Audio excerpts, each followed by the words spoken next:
Agradezco al presidente Raúl Castro por sus emotivas palabras, salidas a lo más profundo de su corazón. Quisiera pedirle a los próximos oradores, si es posible, que nos ayudaran a compensar el tiempo que por motivos de razones, justicia histórica, se le ha cedido al presidente Raúl Castro de Cuba.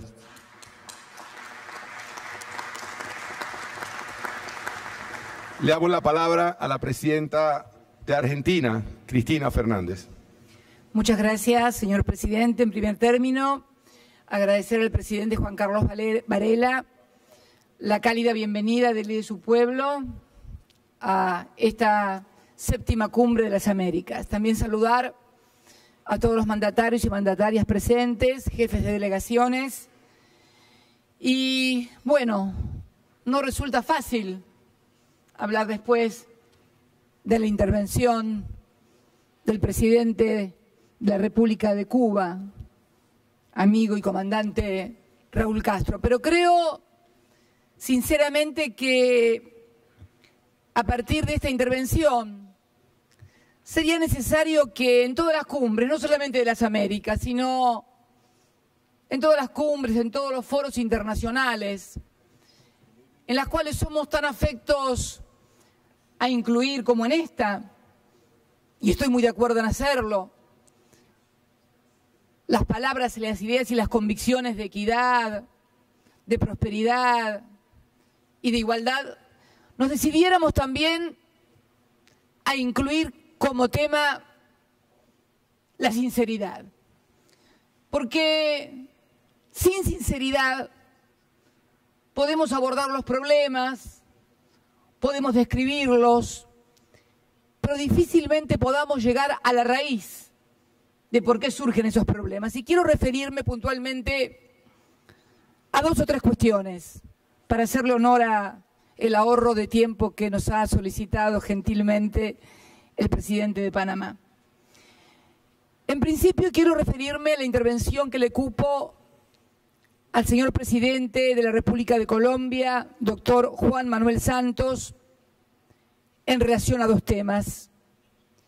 Uno de carácter global y que nos preocupa a todos, pero que además de preocuparnos debe ocuparnos en señalar las causas, las consecuencias y cómo combatir el problema del narcotráfico, porque la droga y el narcotráfico puede convertir a estados de esta región en estados fallidos.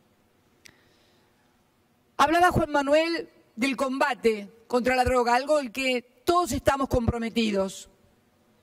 Pero si realmente no se aborda la droga desde el problema de los países consumidores, porque tenemos que decir también la verdad, los países en donde se la produce no es mayormente donde se la consume. Y también hablar del financiamiento del narcotráfico, porque en los países productores, cuando sale la sustancia tóxica, vale $2.000, pero por ejemplo llega a Chicago y vale 40.000.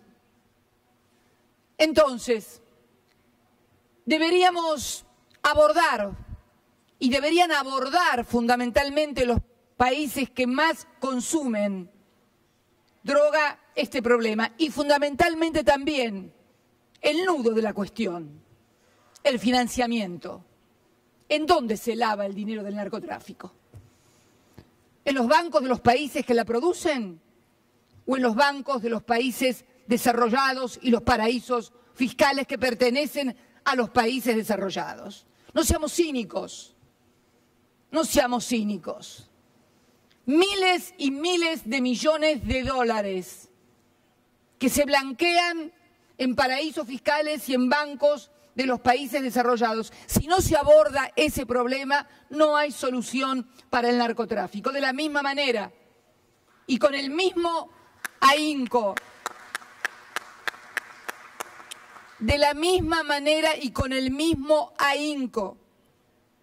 que se investiga y se sigue el financiamiento del terrorismo internacional, se debe también seguir el financiamiento y el camino de dónde va el dinero de los cárteles de la droga.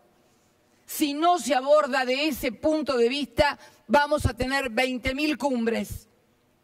Y lo que es peor, los países emergentes van a quedar con los muertos y con las armas que también producen los países desarrollados y le suministran a los cárteles. Fíjense qué contradicción.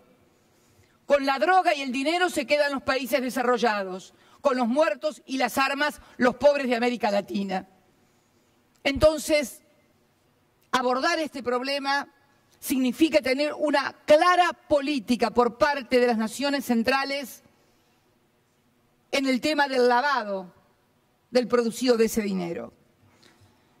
Quiero también felicitar al presidente Juan Manuel Santos por su terquedad, si se me permite el término, para encarar el proceso de paz en un país fracturado, dividido territorialmente, enfrentado, con miles de víctimas, con miles de muertos, con miles de desplazados hacia las regiones vecinas. El compromiso de mi país y de toda la región en ayudarlo y apoyarlo. Nos interesa que Colombia vuelva a ser una sola, un solo territorio. Y tenemos que comprometer todo nuestro esfuerzo en eso. La verdad que esta es mi última cumbre como presidenta de la República Argentina. También creo que es la última cumbre del presidente Barack Obama. Y sí, es una cumbre histórica. Es una cumbre histórica porque participa por primera vez la República de Cuba. Curiosamente, nos enteramos de este acercamiento en mi país cuando estábamos celebrando la cumbre del Mercosur el 17 de diciembre del año pasado, en la cual se anunció que iba a haber un diálogo simultáneo entre el presidente de los Estados Unidos y el presidente de Cuba, Raúl Castro. Pero por favor, no nos confundamos. Yo sé que el presidente Barack Obama lo acaba de decir, no le gusta mucho la historia o le parece que no es importante. Yo creo que la historia a mí me encanta.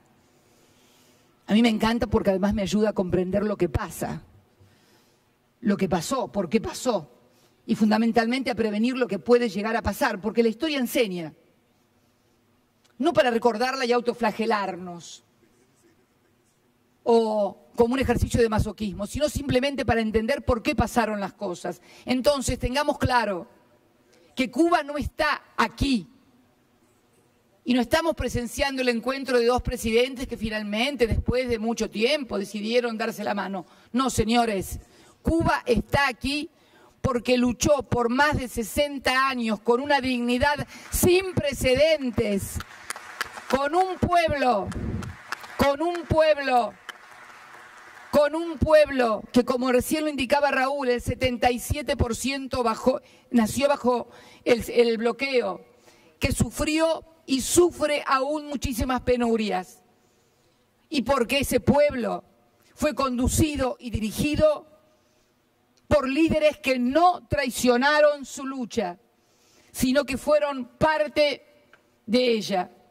No por ello debemos dejar de valorar, como lo hemos hecho y así lo he manifestado, en forma absolutamente positiva, la decisión del presidente Barack Obama de iniciar el diálogo, de que sea bajo su presidencia que se inicie el diálogo. Es una actitud positiva y la valoramos. Y la verdad que estábamos muy contentos de venir a esta cumbre de las Américas a producir y a presenciar, más que a producir, este hecho histórico de el triunfo de la Revolución Cubana, porque el verdadero triunfo de la Revolución Cubana es este que hoy estamos viviendo aquí. Y estábamos contentos porque, bueno, digo, voy a participar como presidenta en la última reunión en un hecho histórico. Y en eso estábamos cuando de repente surge o se firma un decreto en donde se declara a la hermana República Bolivariana de Venezuela como amenaza para la seguridad de los Estados Unidos de Norteamérica. Les confieso a todos mis colegas que cuando escuché la noticia dije, no, debe haber un error. Debe ser que no están de acuerdo con las políticas, que condenan las políticas. Y no, me trajeron la orden. Una amenaza para la seguridad de los Estados Unidos. Y la verdad que no me surgió una respuesta de carácter flamígero, antiimperialista. Lo primero que hice fue reírme, porque realmente resulta absolutamente inverosímil, casi rayano en lo ridículo, no solamente Venezuela, sino cualquier país de nuestro continente pueda resultar una amenaza para la mayor potencia del mundo. Más allá de la idea que se tenga acerca de Estados Unidos, no podemos dejar de desconocer que es la mayor potencia militar, económica, financiera y científica, con un presupuesto de 640.000 millones de dólares. 640.000 millones de dólares, que de paso, y agrego así como al pasar, deberían hacerlos más efectivos para combatir el narcotráfico y la inmigración ilegal, porque con tanto presupuesto no se entiende cómo no se puede combatir al narcotráfico y hay 11 millones de indocumentados. Pero siguiendo con el tema, le preguntaba anoche a Nicolás Maduro, ¿cuánto es tu presupuesto militar? Y creo que me dijo 1.000 millones, 2.000 millones de dólares, un poquito más. ¿Cómo puede entonces concebirse que la mayor potencia del mundo pueda considerar una amenaza a la República Bolivariana de Venezuela? Es más, escuchaba el discurso o las explicaciones del presidente Barack Obama a sus propios compatriotas luego de firmar el día 2 de abril el acuerdo con Irán acerca de la materia nuclear, conjuntamente con los otros integrantes del Consejo de Seguridad más Alemania, explicarle a sus propios compatriotas que debían sentirse seguros porque Estados Unidos era el país más poderoso del mundo y que Irán apenas contaba con un presupuesto de 30.000 millones de dólares, mientras que Estados Unidos contaba con un presupuesto de más de 600.000 millones de dólares. Es una sinrazón y es realmente una pena. Presidente Obama, no sé si estará presidente o se habrá retirado, no alcanzo a ver, tendría que ponerme los anteojos si no tengo ganas. No está, no importa, alguien se lo contará. Es una pena, realmente, que tal vez producto de negociaciones internas en su país, porque sabemos también que no las tiene fácil, sabemos también de los sectores más reaccionarios, que lo acorralan, que le piden cosas, sabemos de la negociación política que tiene que llevar a cabo con varias dificultades, pero realmente, si querían enfrentar a Venezuela, deberían haber encontrado otra forma, porque en realidad nadie puede creer esto. Como nadie puede creer que el Reino Unido haya declarado también una amenaza a mi país, la República Argentina, respecto de nuestro propio territorio, que son las Islas Malvinas. Resulta absurdo, un presupuesto de casi 60.000 millones de dólares, 2.3 del PBI del Reino Unido está dedicado a defensa. Absurdo también, pero me llamó la atención la similitud y la simultaneidad de ambas posiciones. Y me llama la atención porque han gobernado mi país dictaduras terribles que acabaron con la vida de miles de argentinos y que fueron precisamente las que decidieron la guerra de Malvinas en 1982. Y sin embargo, con ellos se tuvo siempre relaciones, casi diríamos cordiales. Por eso digo que es una pena que esta cumbre se vea ensombrecida por esa decisión y pedimos, junto a los demás hermanos países, que ese decreto sea dejado de lado, pero no por una cuestión, miren, no voy a apelar ni a la soberanía, ni a discursos lacrimógenos, simplemente apelar al sentido común. Decía el líder que fundó mi movimiento, el general Perón, que se vuelve de cualquier lugar menos del ridículo. Y la verdad que resulta absolutamente ridículo considerarnos a cualquiera de nosotros una amenaza.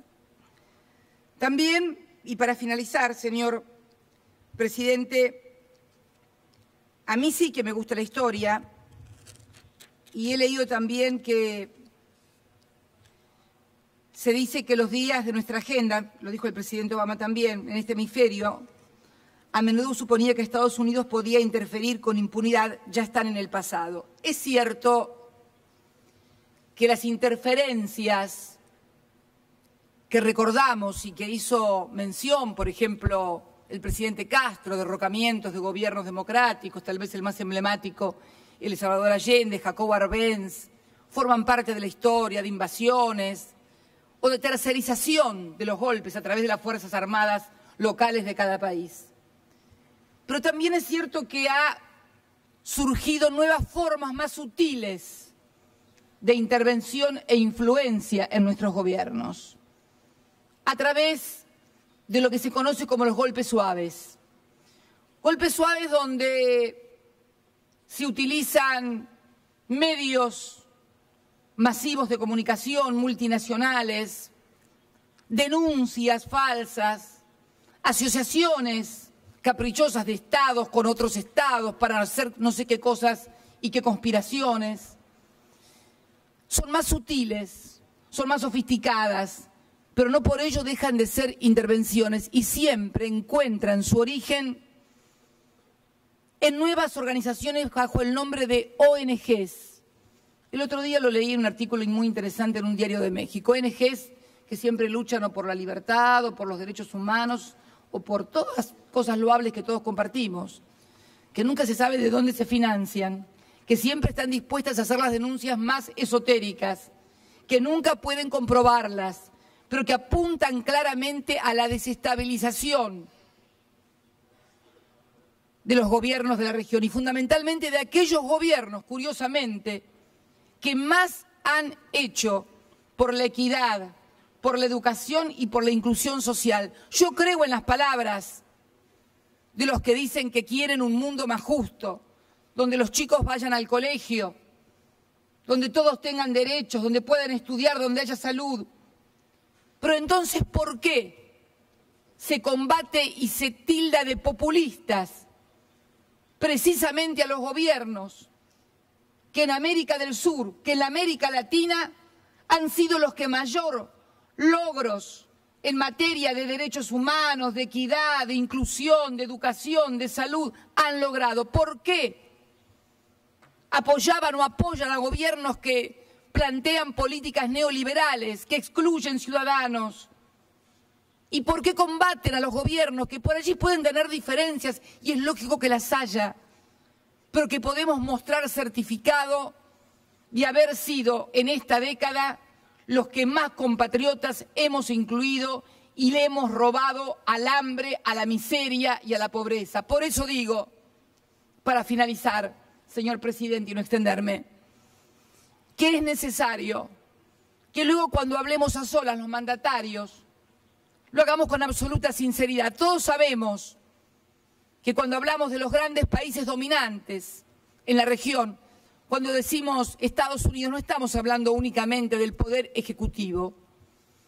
Estamos hablando de un montón de factores de poder, porque las propias conformaciones de las potencias van generando poderes que se van autonomizando del poder político electo por los pueblos y que muchas veces enfrentan a ese propio internamente poder político electo por los pueblos cuando esos gobiernos no sirven a los intereses de los grandes grupos. Y si no, y tomando dos ejemplos históricos, pese a que no les gusten, uno lo dio el propio Raúl Castro cuando nos cuenta que justamente cuando el presidente John Kennedy había entablado comunicación con el presidente Castro para comenzar el deshielo, resulta ser asesinado. Todavía no se sabe quién lo asesinó, pero lo cierto fue que no fue ningún comando ni bolivariano porque no existía, ni cubano tampoco. Lo mataron en su país norteamericanos. Y Abraham Lincoln, otro hombre que también, fundador del Partido Republicano, gran patriota al que hizo mención mi querido amigo, el presidente de Ecuador, Rafael Correa, gran estadista que por suerte pudo ganar la guerra de secesión, que fue además el basamento de la grandeza de los Estados Unidos, porque no fue la cabaña del tío Tom la que lo movilizó a Abraham Lincoln a pelear en la abolición de la esclavitud, es que quería a los negros, en lugar de trabajar en las plantaciones, trabajando en las fábricas, produciendo valor agregado para hacer un gran país.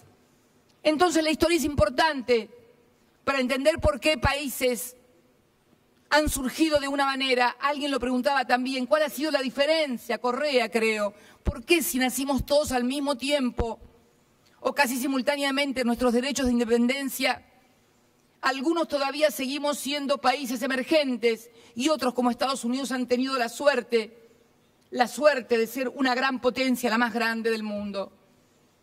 Bueno, porque hay que estudiar la historia y ver lo que hizo su dirigencia. Su dirigencia no fueron las élites que gobernaron nuestros países y que miraban a Europa o al norte para ver qué mandato les daban. Al contrario, fueron verdaderos patriotas, como Lincoln, como Jefferson, como Franklin. Entonces la historia es importante porque la historia nos explica por qué unos somos una cosa y otros son otra, porque todo tiene que ver con todo. Por eso, señor presidente de Panamá, quiero agradecerle profundamente esta reunión, la cordialidad. También quiero, para finalizar, extender una fraternal saludo, apoyo al desastre natural que está viviendo la hermana República de Chile y a su presidenta, mi querida amiga y compañera Michelle Bachelet. Y decirles a todos que es necesario, sinceramente, abordar con mucha sinceridad los problemas que tenemos. No le tengamos miedo a la historia, no le tengamos miedo a las ideologías. Al contrario, miren lo que ha pasado después de que decretaron el fin de las ideologías, aparecieron los fundamentalistas, que son el verdadero problema que hoy tiene la seguridad y la paz en el mundo. Mucho más problemático que las ideas, porque las ideas se pueden combatir con otra idea, pero cuando alguien te dice que mata en nombre de Dios, es mucho más difícil dar la pelea y el combate. Por eso no reneguemos de las ideologías. Fueron las que generaron la civilización del siglo XX, las que permitieron los sólidos fundamentos del adelanto científico que va a caracterizar el siglo XXI. Entonces, aprendamos de la historia, defendamos nuestras ideas y fundamentalmente entendamos que estamos ante un mundo diferente, con nuevos desafíos, que exige un nuevo marco teórico para entenderlo. Si no lo entendemos, difícilmente podamos abordar los verdaderos problemas y los verdaderos peligros. Muchas gracias y muy buenos días a todos y a todas.